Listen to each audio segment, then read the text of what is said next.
से संबंधित प्रावधान। हमने विभिन्न भत्तों से संबंधित प्रावधान के संबंध में पिछले वीडियोज में मकान किराया भत्ता, मनोरंजन भत्ता, कर्तव्य पालन की पूर्ति के लिए स्वीकृत विशेष भत्ते जो कि वास्तविक व्यय तक करमुक्त होंगे और पूर्णतः करमुक्त भत्ते, इनके बारे में आयकर के प्रावधानों को विस्तार से पढ़ा। अब हम आज विभिन्न भत्तों से संबंधित प्रावधान के इस टॉपिक में आज इस वीडियो में हम पढ़ेंगे व्यक्तिगत व्ययों की पूर्ति के लिए प्राप्त विशेष भत्ते। नियोक्ता अपने कर्मचारियों को उनके व्यक्तिगत व्ययों की पूर्ति के लिए कई प्रकार के विशेष भत्ते स्वीकृत करता है। इन भत्तों में से कुछ विशेष भत्तों को केंद्र सरकार द्वारा समय समय पर अधिसूचनाएं जारी करके एक निश्चित सीमा तक करमुक्त घोषित किया है। इन भत्तों की करमुक्ति के संबंध में वास्तविक व्यय की राशि को ध्यान में नहीं रखना है। इन भत्तों की करमुक्त राशि होगी इन भत्तों के लिए केंद्र सरकार द्वारा जारी अधिसूचना में अधिसूचित राशि या इन भत्तों की वास्तव में प्राप्त राशि, दोनों में जो कम हो वहाँ तक ये भत्ते करमुक्त होंगे। और इन भत्तों में सबसे पहले हम शिक्षा भत्ता जो कि 100 रुपये प्रति माह के हिसाब से करमुक्त होगा प्रति बच्चे के लिए, और ये करमुक्ति अधिकतम 2 बच्चों के लिए मिलेगी। यानी शिक्षा भत्ता 100 रुपये प्रति माह प्रति बच्चा, अधिकतम करमुक्ति 2 बच्चों तक प्राप्त होगी। इसी तरीके से छात्रावास भत्ता, हॉस्टल अलाउंस की करमुक्ति मिलेगी 300 रुपये प्रति माह प्रति बच्चा, अधिकतम करमुक्ति 2 बच्चों तक। इसके अलावा जनजाति क्षेत्र भत्ता केवल अधिसूचित 9 राज्यों में करमुक्त है, बाकी भारत के अन्य सभी राज्यों में यह भत्ता पूर्णतः कर योग्य है। और ये भत्ता जिन 9 राज्यों में करमुक्त है उनके लिए इसकी करमुक्त राशि है प्रति माह 200 रुपये तक। राजस्थान राज्य में भी ये भत्ता करमुक्त नहीं है। जनजाति क्षेत्र भत्ते की संपूर्ण राशि राजस्थान राज्य में भी पूरी राशि कर योग्य है। जिन 9 राज्यों में ये जनजाति क्षेत्र भत्ता 200 रुपये प्रति माह तक करमुक्त है, उन राज्यों में मध्य प्रदेश, उत्तर प्रदेश, बिहार, पश्चिम बंगाल, उड़ीसा, त्रिपुरा, कर्नाटक, पश्चिम बंगाल, कर्नाटक, इन राज्यों में जो अधिसूचित 9 राज्य है, इन राज्यों में यह भत्ता 200 रुपये प्रति माह तक करमुक्त है। यदि 200 रुपये प्रति माह से अधिक राशि इन राज्यों में इस भत्ते की प्राप्त हुई है तो शेष राशि कर योग्य होगी। अन्य राज्यों में इन 9 राज्यों के अलावा ये भत्ता पूरी तरह से कर योग्य है। राजस्थान राज्य में भी जनजाति क्षेत्र भत्ते की पूरी राशि कर योग्य है। जनजाति क्षेत्र भत्ते के अलावा विकलांग कर्मचारियों के लिए सवारी भत्ता। विकलांग कर्मचारियों में अंधे, गूंगे, बहरे व विकलांग कर्मचारियों को घर से कार्यालय व कार्यालय से वापस घर आने जाने के लिए यदि सवारी भत्ता स्वीकृत किया जाता है तो ये सवारी भत्ता 3200 रुपये प्रति माह तक करमुक्त होगा। 3200 रुपये प्रति माह से इन कर्मचारियों को अधिक राशि मिली है तो शेष राशि कर योग्य होगी। अंधे, गूंगे, बहरे या विकलांग कर्मचारियों के अतिरिक्त अन्य कर्मचारियों को ये भत्ता यदि स्वीकृत हुआ है तो उनके लिए इस भत्ते की संपूर्ण राशि कर योग्य होगी। कोयला खनन कार्य भत्ता, ये भत्ता 800 रुपये प्रति माह तक करमुक्त है और ये भत्ता ज़मीन से नीचे कोयले की खानों में कार्य करने वाले कर्मचारियों को स्वीकृत होता है और उनके लिए यह कर मुक्ति 800 रुपये प्रति माह तक है।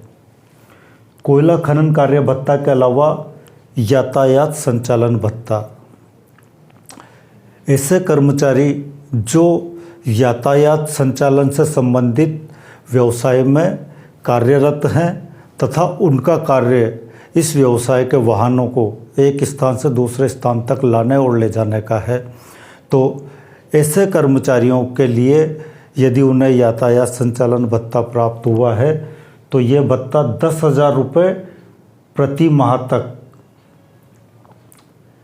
या देय राशि का 70% जो भी कम हो उस तक स्वीकृत होगा। और ये भत्ता केवल यातायात संचालन से संबंधित संस्थाओं के कर्मचारियों के लिए ही कर मुक्त होगा।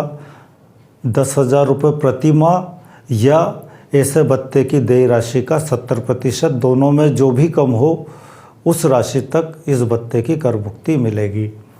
इसके अलावा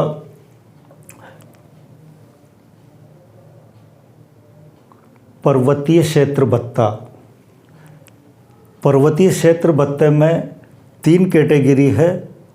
जम्मू कश्मीर के सियाचिन क्षेत्र में यदि कर्मचारी कार्यरत है तो उसके लिए यह कर मुक्ति 7,000 रुपये प्रति माह तक स्वीकृत होगी। यदि 9,000 फीट से अधिक ऊंचाई पर कार्य करने वाली जगहों पर कर्मचारी कार्यरत है तो उसके लिए पर्वतीय क्षेत्र भत्ते की 800 रुपये प्रति माह तक की राशि कर मुक्त होगी। और जो कर्मचारी 1,000 फीट से अधिक ऊंचाई पर कार्य कर रहे हैं और इन दोनों क्षेत्रों से संबंधित नहीं है, उनके लिए पर्वतीय क्षेत्र भत्ते की कर मुक्ति 300 रुपये प्रति माह तक होगी। कार्य क्षेत्र क्षतिपूर्ति भत्ता, विशेष अधिसूचित क्षेत्रों में यदि ये भत्ता प्राप्त होता है तो इस भत्ते की कर मुक्त राशि होगी 2,600 रुपये प्रति माह तक। और गत वर्ष में यदि 12 माह इसको ये भत्ता प्राप्त हुआ है तो पूरे गत वर्ष के लिए कर मुक्ति होगी 2,600 × 12।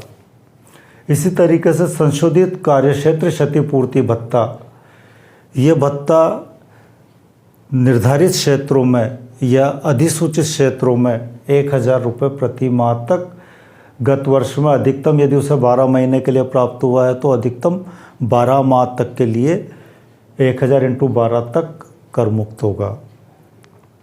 विद्रोह या उपद्रव नियंत्रण भत्ता 3,900 रुपये प्रति माह तक कर मुक्त होगा। ये भत्ता सैन्य बलों के कर्मचारियों को उनके मूल स्थान से किसी अन्य विद्रोह या उपद्रव स्थान पर नियंत्रण करने के हिसाब से इनकी नियुक्ति की जाती है और ये नियुक्ति 1 माह से अधिक है और उसके लिए उनको विद्रोह या उपद्रव नियंत्रण भत्ता स्वीकृत होता है। तो इस भत्ते की राशि 3,900 रुपये प्रति माह तक कर मुक्त होगी। और गत वर्ष में यदि ये भत्ता 12 महीने तक प्राप्त हुआ है तो कुल कर मुक्ति गत वर्ष की हो जाएगी 3,900 × 12। इसी तरीके से सीमा क्षेत्र भत्ता, सीमा क्षेत्र भत्ता 200 रुपये प्रति माह से 1,300 रुपये प्रति माह तक अधिसूचित क्षेत्रों में कर मुक्त होगा। इस सेतु क्षेत्रों को 6 भागों में बांटा गया है, 6 श्रेणियों में बांटा गया है, ए से लेकर एफ तक। ए क्षेत्र, बी क्षेत्र, सी, डी, ई और एफ, इन 6 क्षेत्रों में इस भत्ते की कर मुक्ति 200 रुपये से लेकर 1,300 रुपये तक प्रति माह के हिसाब से कर मुक्त होगी। सीमा क्षेत्र के अलावा है उच्च दबाव क्षेत्र भत्ता, 1,060 रुपये प्रति माह की 1,060 रुपये प्रति माह यदि 9,000 फीट से अधिक ऊंचाई पर हो लेकिन 15,000 फीट से कम ऊंचाई पर हो तो ऐसे क्षेत्र के लिए ये भत्ता 1,060 रुपये प्रति माह के हिसाब से कर मुक्त होगा। यदि 15,000 फीट से अधिक ऊंचाई पर स्थित क्षेत्र में कर्मचारी कार्यरत है तो ये कर मुक्ति 1,600 रुपये प्रति माह तक होगी। अधिक क्रियाशील क्षेत्रों में काम करने वाले सैन्य बलों के कर्मचारियों के लिए विशेष क्षतिपूरक भत्ता। यदि अधिक क्रियाशील क्षेत्रों में सैन्य बलों के कर्मचारी कार्यरत हैं तो उनको ये भत्ता 4200 रुपये प्रति माह तक कर मुक्त होगा। इसके अलावा द्वीप नियुक्ति भत्ता। यदि अंडमान निकोबार द्वीप समूह व लक्षद्वीप समूह में सैन्य बलों के कर्मचारी या सैनिक कार्यरत हैं तो उनको अगर द्वीप नियुक्ति भत्ता प्राप्त होता है तो वो 3250 रुपये प्रति माह तक कर मुक्त होगा। इन निर्धारित राशियों तक, इन अधिसूचित राशियों से अधिक राशि यदि इन भत्तों की कर्मचारी को प्राप्त हुई है तो अतिरिक्त राशि कर योग्य होगी। इस अधिसूचित राशि तक ये भत्ते कर मुक्त होंगे। इससे ज़्यादा प्राप्त हुआ है तो शेष राशि कर योग्य होगी, जिसे वेतन शीर्षक की आय में सम्मिलित किया जाएगा। अब हम अगले वीडियो में विभिन्न भत्तों से संबंधित प्रावधान में पढ़ेंगे पूर्ण रूप से कर योग्य भत्ते। इसके बाद जो अगले टॉपिक होंगे वेतन शीर्षक में कर्मचारी नियोक्ता से जो अन्य जो भी प्राप्त करेगा उनके संबंध में प्रावधानों को हम अगले वीडियोज में स्पष्ट करेंगे।